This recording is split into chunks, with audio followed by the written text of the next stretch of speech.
নমস্কার বন্ধুরা, সরিষার তেল দেখুন গরম হয়ে গেছে। কেটে ধুয়ে রাখা কচু আলু দিয়ে দিলাম, ভালো করে ভেজে নেব।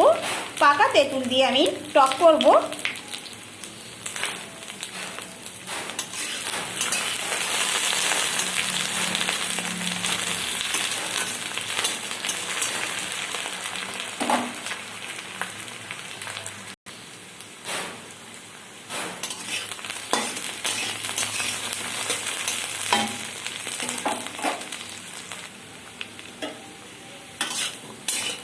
দেখুন বন্ধুরা, আমি ভালো করে ভেজে নিলাম, পাত্রে তুলে নেব।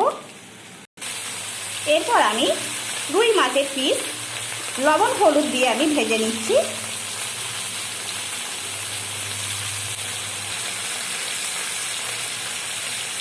এক দিকটা ভাজা হয়ে গেছে, এবার অপর দিকটা ভেজে নেব। দেখুন বন্ধুরা, লাল লাল করে ভাজা হয়ে গেছে, এইবার পাত্রে তুলে নেব। এরপর আমি পাকা তেঁতুলগুলা জল দিলাম, পরিমাণ মতো লবণ দিলাম, হলুদ গুঁড়ো দিলাম। এবার ভালোভাবে ফুটে গেলে ভেজে রাখা মাছের পিস, আলু, কচু সমস্ত আমি দিয়ে দেব।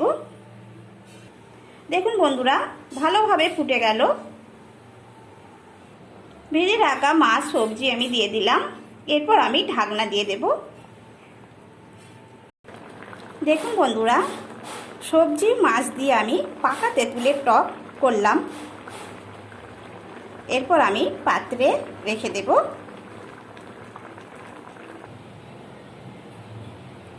আজ এই পর্যন্ত। নমস্কার।